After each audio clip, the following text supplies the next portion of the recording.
The boy who was sent into town to sell his horse would end up, just a few hours later, thousands of feet above the ground, in a world where humans were nothing more than tiny creatures beneath the feet of giants. And the most terrifying part? Those giants were about to find a way back to Earth, but Jack had no idea any of this was coming, because to him, giants were nothing more than an old story, a story his father used to tell him when he was a child. According to the legend, long ago, humans and giants had fought a terrible war. The giants lived in a mysterious land far above the clouds, a place that no ordinary human could ever reach, but there was one thing that connected their world to ours: magical beans. When one of those beans came into contact with water, it could grow into an enormous beanstalk, so massive that it could reach all the way into the sky. And once that beanstalk connected the two worlds, the giants came down. They were enormous compared to humans. Their strength was almost impossible to match. Entire armies were helpless against them. Villages were destroyed, kingdoms were overrun, and people had nowhere to hide. Eventually, King Eric found a way to fight back. According to the legend,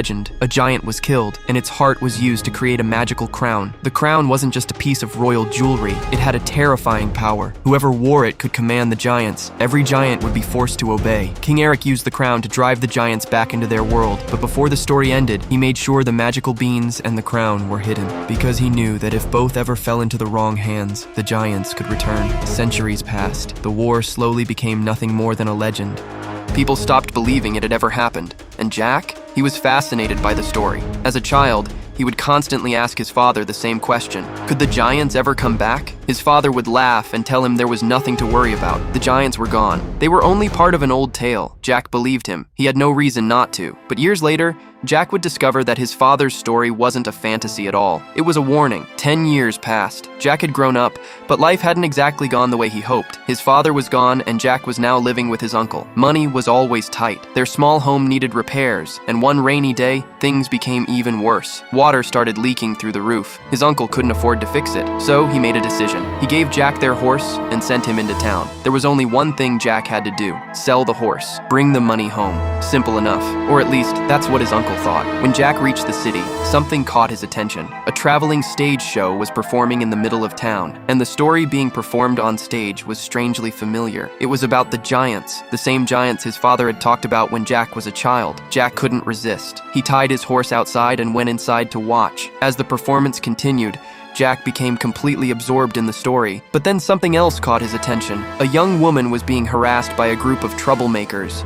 Jack didn't know who she was. He only knew that they were bothering her, so he stepped in. Jack tried to protect her, even though he wasn't exactly a skilled fighter. Fortunately, the situation didn't last long. Royal guards suddenly appeared. The troublemakers immediately backed away, and when the guards saw the young woman, everyone around them lowered themselves respectfully. Jack froze. That was when he discovered the truth. The girl he'd just tried to protect wasn't an ordinary woman. She was Princess Isabel, and Jack had just walked straight into the path of royalty. But his problems weren't over. When Jack came back outside, things got even worse. His carriage was gone. Someone had stolen it. Now Jack had no carriage, no money, and no idea how he was going to explain all of this to his uncle. As he wandered through the streets, he came across a strange old man. The man was carrying a small bag. Inside were several unusual beans. He told Jack that the beans were special. They could change his fate. Jack immediately became suspicious, but then the old man offered him a deal: the beans for Jack's horse. Jack remembered the old stories his father had told him. Magical beans. Could these actually be the same beans? It sounded ridiculous, yet something about the old man's warning made Jack uneasy. He told Jack one important thing: whatever happened, keep the beans away from water. Jack finally accepted the trade. He gave away the horse and took the mysterious beans. When he returned home, his uncle couldn't believe what he had done. Jack had been sent to sell the horse. Instead, he had come back with a handful of beans. His uncle was furious.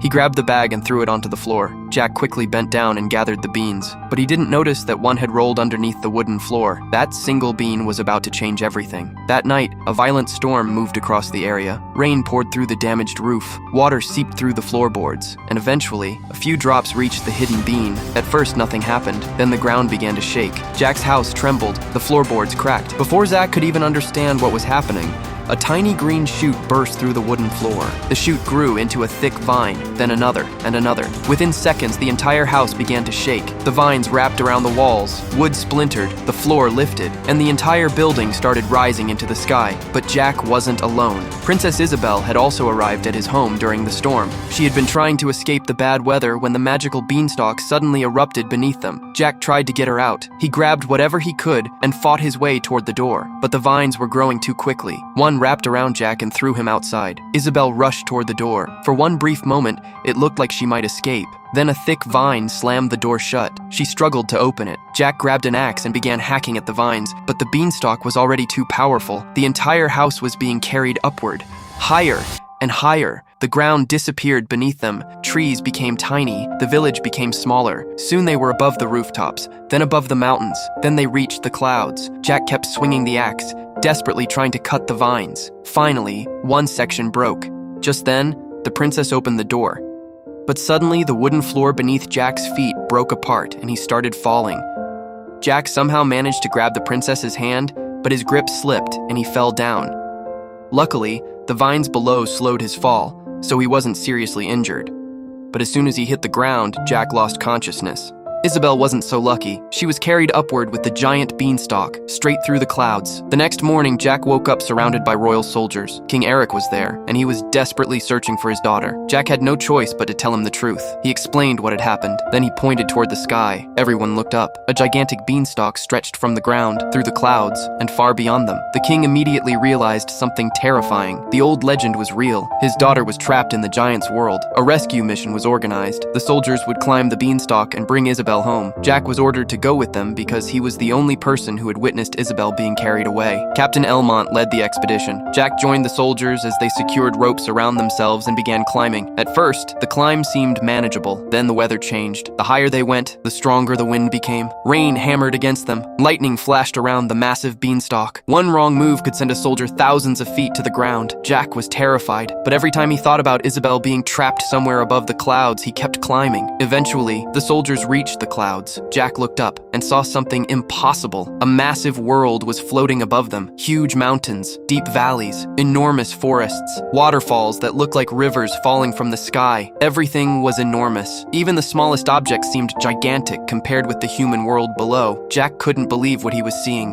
The legend was real. Giants really lived here, but Isabel was nowhere to be found. Then Jack noticed something on the ground. A book. It belonged to Isabel. Nearby were broken branches, large footprints, and signs that something huge had passed through the area. Jack immediately understood. Isabel hadn't simply disappeared. Something had taken her. The soldiers followed the trail deeper into the strange world. Eventually, they reached a river. Nearby was a herd of unusually large sheep. The soldiers hadn't eaten properly in days. They decided to catch one. Jack and another soldier moved toward the animals, but the moment they stepped forward, a hidden trap was triggered. A huge net suddenly shot upward. Jack and Captain Elmont were caught. They struggled to cut themselves free. Then everything around them became strangely quiet. The birds suddenly flew away. The sheep ran in the opposite direction. Even the wind seemed to stop. Jack looked around. Something was coming. The ground began to shake. Heavy footsteps echoed through the forest. Then, between the trees, a gigantic creature appeared. Jack immediately dropped into the water and hid. The giant moved slowly through the area. It sniffed the air. It could smell them. One soldier tried to stay completely still behind a tree, but the creature turned toward him. The soldier panicked and ran. That was his mistake. The giant ripped the tree out of the ground and grabbed him. Another soldier rushed forward with a sword. He struck the giant's ankle. The creature barely reacted. It simply kicked him away.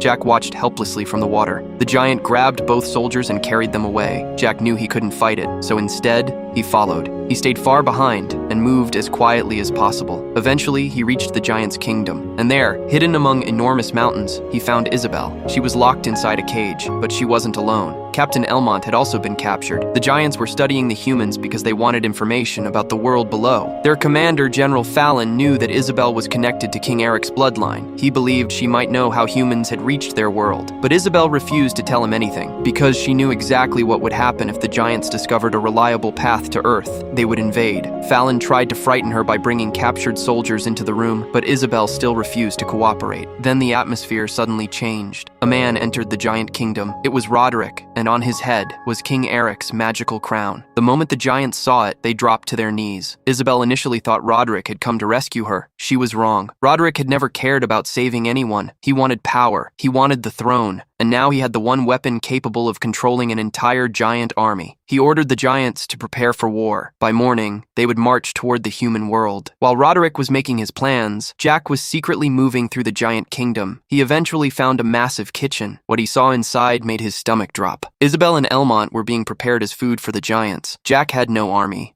No powerful weapon, no plan, just a small knife and a desperate need to save them. So he waited. He watched the giant carefully. Then, when the moment came, Jack climbed up. He jumped onto the giant. The creature tried to grab him. Jack moved quickly. The giant lost its balance and slammed into the wall. Jack managed to strike it with the knife. The creature finally collapsed. Jack immediately freed Isabel and Elmont, but getting out was another problem. Their path back to the beanstalk was blocked by a massive giant. The creature was sleeping. Jack looked at it. Then he noticed something nearby, a beehive, and suddenly he had an idea. It was a ridiculous idea, but ridiculous was better than getting crushed by a giant. Jack carefully picked up the hive. Elmont lifted the giant's helmet just enough. Jack slipped the beehive inside. Then they ran and hid. A few moments later, the giant woke up. At first, it didn't understand what was happening. Then the bees attacked. The giant started running around wildly. It swung its arms. It shouted. It tried to remove the helmet, but the bees kept chasing it. The creature ran faster and faster until it reached the edge of a cliff. It threw off the helmet. For a moment, it thought the danger was over. Then one final bee attacked. The giant lost its balance and disappeared over the edge. The path was clear, but Elmont refused to leave with Jack and Isabel. He knew Roderick still had the crown. If the crown remained in his hands, the giants would continue obeying him. So Elmont stayed behind. Jack and Isabel began their journey down. Far below, King Eric had already learned the truth. The giants were real, and now he knew that if the beanstalk remained standing, more giants could reach Earth. He ordered his soldiers to cut it down.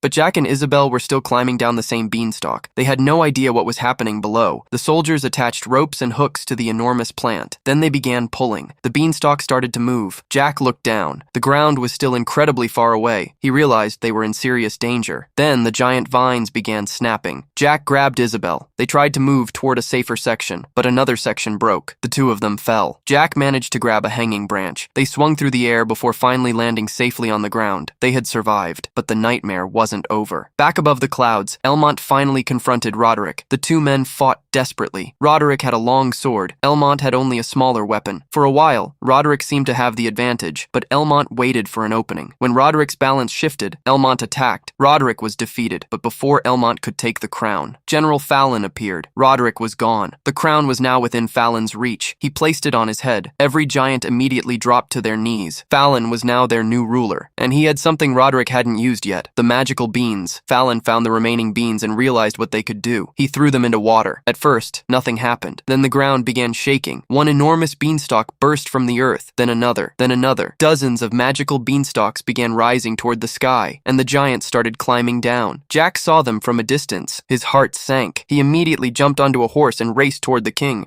Meanwhile, the king and his army were rushing toward the castle, but they had no idea that the real danger was already right behind them. Jack suddenly spotted them and started shouting that the giants were coming. At first, no one paid much attention to him. Then, massive shadows began moving between the trees, and within seconds, one giant after another came crashing out of the forest. Everything in their path was being destroyed. The entire human army looked tiny compared to them. A few soldiers tried to fight back, but none of their attacks could stop the giants. The king and his men somehow managed to reach the castle. Inside, the guards immediately began preparing the defenses and ordered the gates to be secured. The captain had the moat filled with oil. His plan was simple. If the giants made it this far, the fire would stop them before they could reach the walls. As soon as the king's army got close, the soldiers launched flaming arrows. The moment the arrows hit the oil, the entire moat burst into flames. The king and his soldiers rushed safely inside, but Jack was still outside, and several giants were closing in on him. The massive gate began to shut. Jack pushed his horse as hard as he could,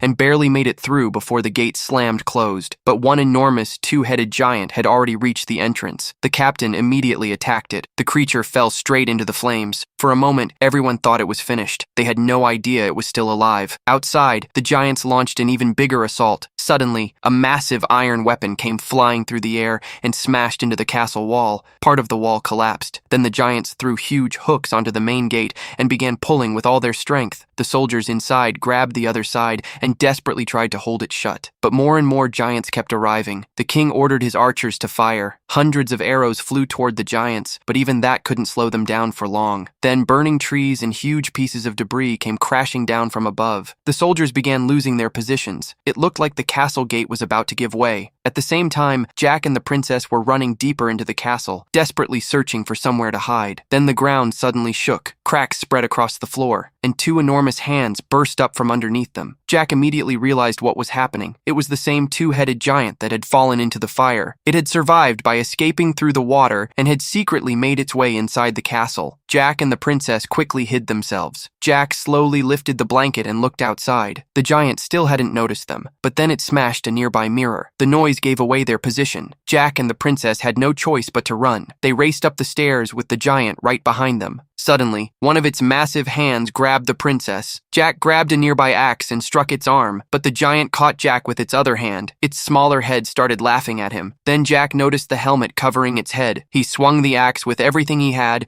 and smashed the helmet apart. The furious giant opened its enormous mouth, ready to swallow Jack. But at the last second, Jack remembered the final magical bean. Without thinking twice, he threw it straight into the giant's mouth. At first, nothing happened. Then the creature suddenly started feeling something strange inside its body. It began struggling in pain, and moments later, vines burst out from inside the giant. They grew incredibly fast, wrapping around its body and tearing through the hall. The giant finally collapsed, and among the wreckage, Jack spotted something that could change everything: the magical crown, the same crown that could force every giant to knee before whoever wore it. Outside, the situation had become even worse. The giants had finally broken through the castle gate. The captain ordered the soldiers to fall back, but there was almost nothing they could do anymore. The massive creatures marched through the castle. They were about to attack the soldiers when suddenly a voice echoed from behind them. Every giant stopped. Slowly, they turned around, and there stood Jack. He was wearing the magical crown. For a few seconds, the entire castle went completely silent. Then the largest giant slowly dropped its weapon. One by one, the others did the same. And before anyone could understand what was happening, the entire giant army dropped to their knees. The captain could barely believe what he was seeing. Jack now had the power to control every giant. He could have ordered them to destroy the humans, but he didn't. Instead, Jack gave them just one command: go back to your world. And unbelievably, they listened. One after another, the giants turned around and began walking back toward the massive beanstalks connecting their world to Earth. Soon, the last giant disappeared into the clouds. After that, the humans cut down every remaining beanstalk. The danger was finally over. But Jack's story didn't end there. Not long afterward, Jack and Princess Isabel got married. Years passed. Now Jack was sitting with his children, telling them the same strange giant story his father had once told him. But the children had one question: Dad, where is the magical crown now? Jack simply smiled, because the crown was still safe. It had been placed somewhere protected,